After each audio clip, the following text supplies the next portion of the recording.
Zero to advance spoken English course का आज चौथा दिन है दोस्तों, जिसमें आपको इंग्लिश ग्रामर से रिलेटेड कुछ बेसिक चीज़ें सीखने को मिलेंगी। दोस्तों, इस कोर्स का मकसद आपके लिए डेली रूटीन में इंग्लिश बोलचाल को आसान बनाना है। इंग्लिश बोलचाल आपके लिए तब आसान बनेगा जब आप ग्रामर की कुछ बेसिक एलिमेंट्स यानी ग्रामर से मुतालिक कुछ इंपॉर्टेंट चीज़ें सीख लेंगे, तो आपके लिए इंग्लिश बोलचाल निहायत आसान हो जाएगा। इस सबक के नोट्स आप वीडियो के नीचे दिए गए लिंक के जरिए बआसानी हासिल कर सकते हैं। मज़ीद हमारी इंग्लिश लर्निंग वीडियोस हासिल करने के लिए हमारे चैनल AW इंग्लिश को सब्सक्राइब करें। तो चले फ्रेंड्स, ज़ीरो एडवांस कोर्स की क्लास नंबर 4 का आगाज़ करते हैं। लेकिन दोस्तों, उससे पहले मैं चाहूँगा कि आपको ये पता होना चाहिए कि आपने प्रीवियस क्लास में क्या सीखा है। अगर आप हमारी क्लासेस को कंटिन्यूसली वॉच कर रहे हैं और इंग्लिश सीख रहे हैं, तो आपको ये पता होना चाहिए कि हमने प्रीवियस क्लास में आपको क्या सिखाया था।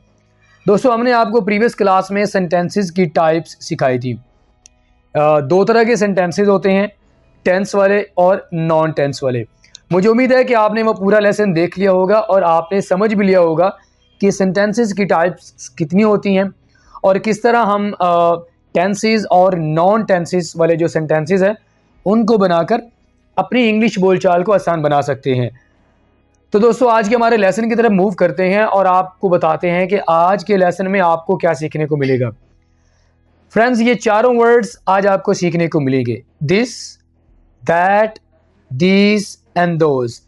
ये चारों वर्ड्स आप आमतौर पर इस्तेमाल कर रहे होते हैं। इनको हम क्यों इस्तेमाल करते हैं और इनको इंग्लिश ग्रामर में क्या कहा जाता है और कैसे आप इनको यूज़ करके इंग्लिश के छोटे छोटे सेंटेंसेस बना सकते हैं, आज के वीडियो लेसन में आप ये सीखेंगे। सबसे पहले आपको इनके माना बताते हैं। दिस का माना होता है ये, दैट का माना होता है वो, दिस का माना होता है ये सब यानी दो या दो से ज़्यादा, जबकि दोस्त का माना होता है वो दो या दो से ज़्यादा लोगों के लिए आप दोस्त का वर्ड इस्तेमाल करते हैं। अब आपको one by one in words को सिखाते हैं, लेकिन मैं चाहूँगा कि आपको ये भी पता होना चाहिए कि इन वर्ड्स को यानी इन चारों वर्ड्स को इंग्लिश ग्रामर में क्या कहा जाता है, ताकि आपकी ये कन्फ्यूजन भी क्लियर हो जाए। दोस्तों, इन चारों वर्ड्स को इंग्लिश में डिमॉन्स्ट्रेटिव प्रोनाउन कहा जाता है। डिमॉन्स्ट्रेट का माना होता है किसी चीज़ को बयान करना, वाज़े करना। डेफिनेशन देख लेते हैं ताकि आपको मज़ीद ये चीज़ वाज़े हो जाए।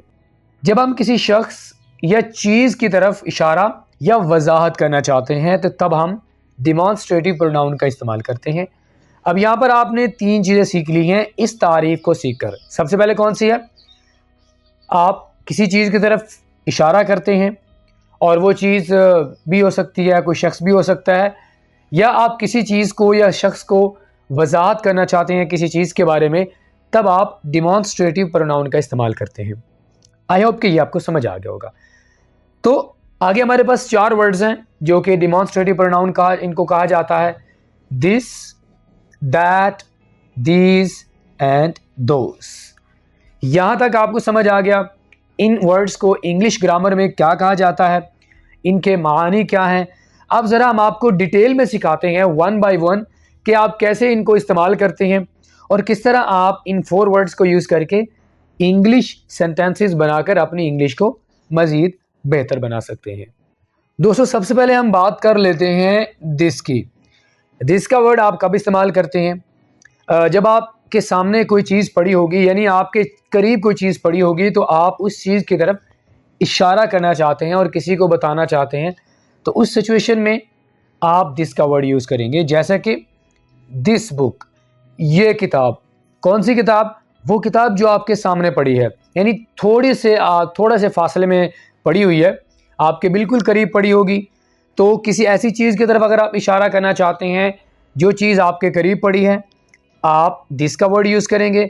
लेकिन अगर आप किसी ऐसी चीज़ की तरफ इशारा करना चाहते हैं जो चीज़ आपके करीब नहीं पड़ी बल्कि आपसे थोड़े से फासले में पड़ी है, थोड़ी सी दूर पड़ी है, तो उस सिचुएशन में आप दैट का वर्ड इस्तेमाल करेंगे और आप कहेंगे दैट बुक, वो किताब वहाँ दूर।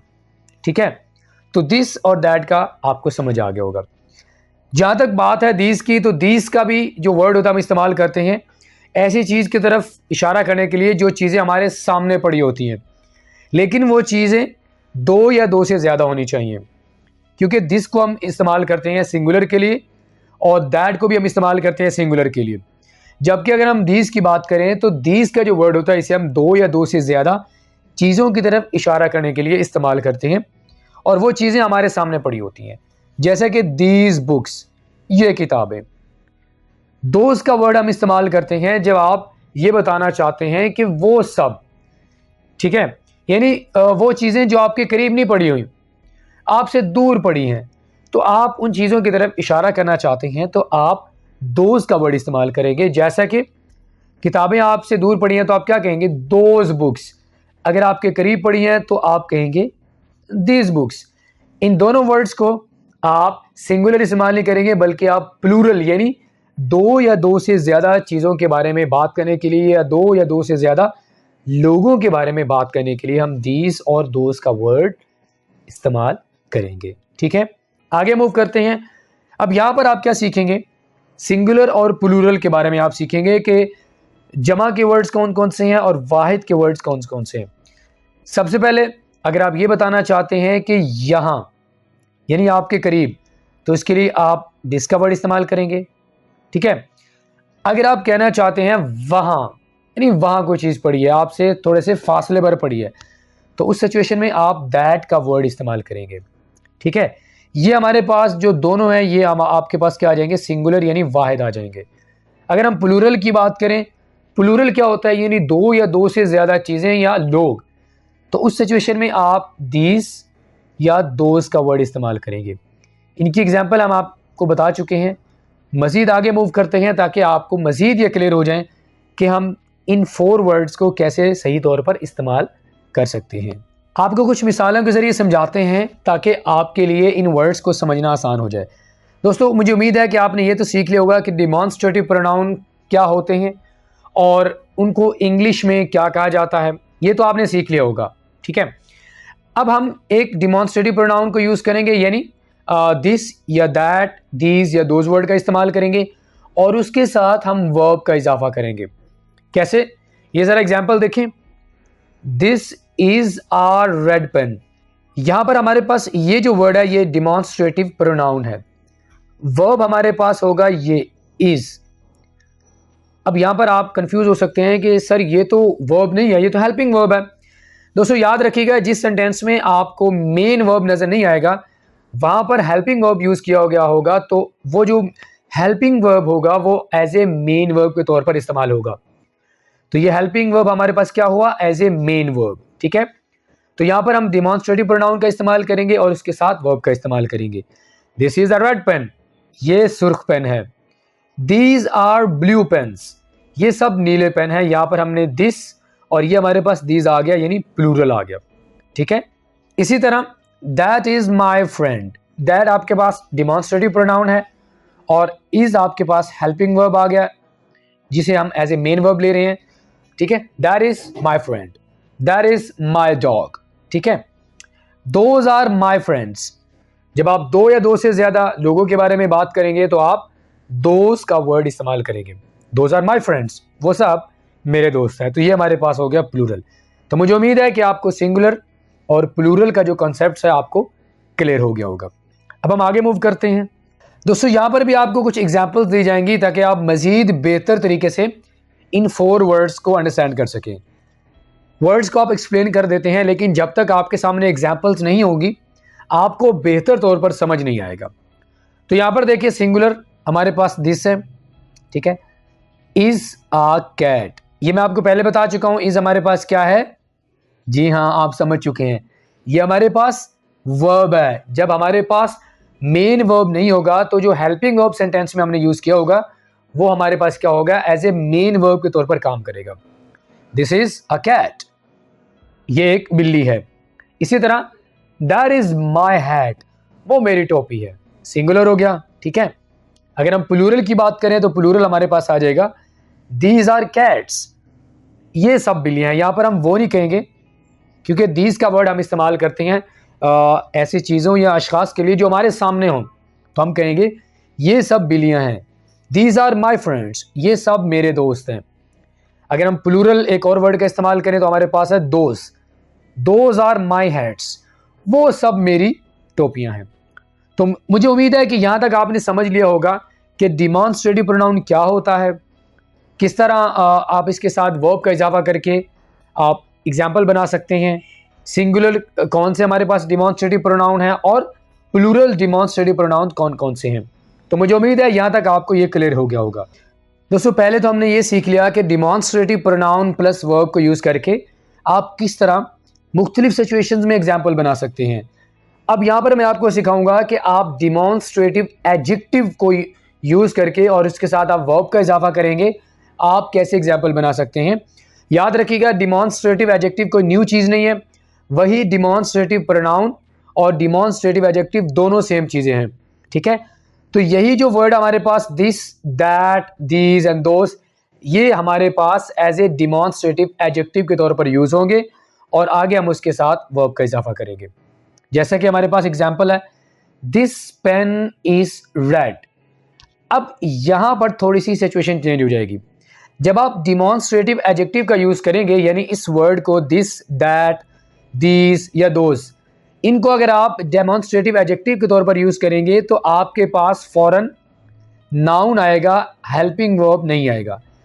यहां पर आप देखें डिमॉन्स्ट्रेटिव प्रोनाउन आपके पास दिस और ये आपके पास आ गया हेल्पिंग वर्ब। ठीक है, यहां पर तो दिस के बाद हेल्पिंग वर्ब आएगा, लेकिन जब आप डिमॉन्स्ट्रेटिव एडजेक्टिव यूज कर रहे होंगे तो उसके बाद हेल्पिंग वर्ब फौरन नहीं आएगा, बल्कि हम नाउन का इजाफा करेंगे। जैसे कि दिस पेन इज रेड, ये हमारे पास ऐसे होगा, दिस पेन इज रेड। पहले हम जो नाउन है उसको बाद में यूज कर रहे थे, जब हम डिमॉन्स्ट्रेटिव एडजेक्टिव को यूज करेंगे तब हम डिमॉन्स्ट्रेटिव एडजेक्टिव के बाद हम नाउन का इजाफा करेंगे। दिस पेन इज रेड, ये पेन सुर्ख है। इसी तरह दैट कार इज नाइस, पहले क्या आता था, that is a nice car, लेकिन यहां पर क्या होगा, दैट कार इज नाइस। ठीक है, दीज पेन आर ब्लू, ये सब पेन नीले हैं। डिमॉन्स्ट्रेटिव प्रोनाउन है, ठीक है, एज ए प्लूरल हम इसको यूज कर रहे हैं। दोज कार्स आर नाइस, वो सब कारें अच्छी हैं। यहां पर अगर हमारे पास डिमॉन्स्ट्रेटिव प्रोनाउन होता तो आप कैसे एग्जाम्पल बनाते, this is a red pen, that is a nice car, these are blue pens, those are nice cars. लेकिन चूंकि हमारे पास यहां पर सिचुएशन डिफरेंट है, यहां पर हम इन वर्ड्स को एज ए डिमॉन्स्ट्रेटिव एडजेक्टिव के तौर पर यूज कर रहे हैं, तो हम इन वर्ड्स के बाद फौरन नाउन को लेके आएंगे। आई होप के स्टूडेंट्स यहां तक आपको समझ आ गया होगा कि किस तरह आप डिमॉन्स्ट्रेटिव प्रोनाउन को यूज करके और डिमॉन्स्ट्रेटिव एडजेक्टिव को यूज करके, आप इन दोनों को यूज करके साथ में वर्ब का इजाफा करके कैसे आप एग्जाम्पल्स बना सकते हैं। दोस्तों हमारे पास एक और सिचुएशन है जिसमें हम इन 4 वर्ड्स को यूज कर सकते हैं, लेकिन याद रखिएगा अब यहां पर इस सिचुएशन में आपने इन 4 वर्ड्स को शुरू में यूज नहीं करना, जैसा कि आप पहले यूज करते आए हैं। अब यहां पर हम इन वर्ड्स को सेंटेंस के आखिर में यूज करेंगे। अब कैसे यूज करेंगे, सबसे पहले हम ये सीख लेते हैं कि इनको किस सिचुएशन में यूज किया जाएगा। वो सिचुएशन हमारे पास है जब आगे वाले को पहले से किसी चीज का पता हो। लेट्स सपोज कि आप किसी शख्स से बात कर रहे हैं और उसे किसी ऐसी चीज के बारे में बताना चाह रहे हैं जिस चीज के बारे में उस शख्स को पहले से पता है। तो अगर उस शख्स को पहले से उस चीज का पता है तो आप इस सिचुएशन में इन वर्ड्स को सेंटेंस के आखिर में यूज करेंगे। एग्जाम्पल देख लेते हैं ताकि आपको बेहतर समझ आ जाए। आई लाइक दिस, मुझे ये पसंद है। अब आगे जिस शख्स को आप बता रहे हैं उसको पता है कि आप एप्पल की बात कर रहे हैं। आई लाइक दिस एप्पल, मुझे ये सेब पसंद है। अब चूंकि आप यहाँ पर एप्पल को मेंशन नहीं कर रहे, क्यों नहीं कर रहे, क्योंकि जिस शख्स से आप बात कर रहे हैं उस शख्स को पता है कि आप एप्पल की ही बात कर रहे हैं, तो लिहाजा यहाँ पर हमें एप्पल को मेंशन करने की कोई ज़रूरत बिल्कुल भी नहीं है। इसी तरह आई लाइक दीज, मुझे ये सब पसंद हैं। इसी तरह आप यहाँ पर भी ये नहीं कहेंगे आई लाइक दीज एप्पल्स। आप मेंशन तो कर सकते हैं, लेकिन अगर आप मेंशन ना भी करें तब भी सेंटेंस आपका ठीक है, क्योंकि आप एक ऐसी चीज़ के बारे में बात कर रहे हैं जिस चीज़ के बारे में जिससे आप बात कर रहे हैं उसको पहले से पता है। ठीक है, आई लाइक दैट, मुझे वो पसंद है। आई लाइक दैट ट्री भी कह सकते हैं, लेकिन चूंकि आगे वाले को पता है तो आप यहाँ पर मेंशन ना भी करें तो आपका सेंटेंस ठीक होगा। इसी तरह आई लाइक दोस, मुझे वो सब पसंद हैं। तो आई होप कि ये वाली सिचुएशन भी आपको समझ आ गई होगी कि जब आगे वाले को पहले से किसी चीज़ का पता होगा तो इस सिचुएशन में आप इन डिमॉन्स्ट्रेटिव प्रोनाउंस को यानी इन वर्ड्स को आप सेंटेंस के शुरू में नहीं बल्कि आखिर में यूज़ करेंगे। तो इन वर्ड्स का हमारे पास एक और यूज़ भी है। जब आपने किसी का तारुफ करवाना हो तब हम इन वर्ड्स को यूज़ कर सकते हैं। इसी तरह अगर आप टेलीफोन पर किसी के साथ बात कर रहे हैं तब भी आप इन वर्ड्स को यूज़ कर सकते हैं।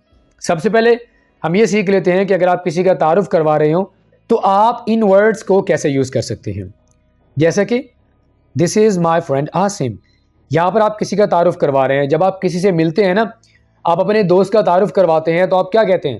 Hello this is my friend Asim, hello this is my friend Ali.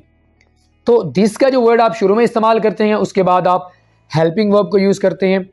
तो आप बेसिकली इन वर्ड्स को यूज़ कर रहे होते हैं किसी का तारुफ करवाने के लिए।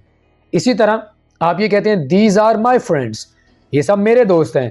तो यहाँ पर आप दीज का वर्ड यूज़ करके आप अपने दोस्तों का तारुफ करवा रहे हैं। इसी तरह अगर आप टेलीफोन पर किसी से बात कर रहे हैं तो आप ये वाला वर्ड यूज़ कर सकते हैं। वो कैसे? Hello this is Waqas speaking, is that Asim. यहाँ पर हमने दिस का वर्ड यूज़ किया, इसी तरह हमने यहाँ पर दैट का वर्ड भी यूज़ कर दिया। Hello this is Ali speaking, is that Asim.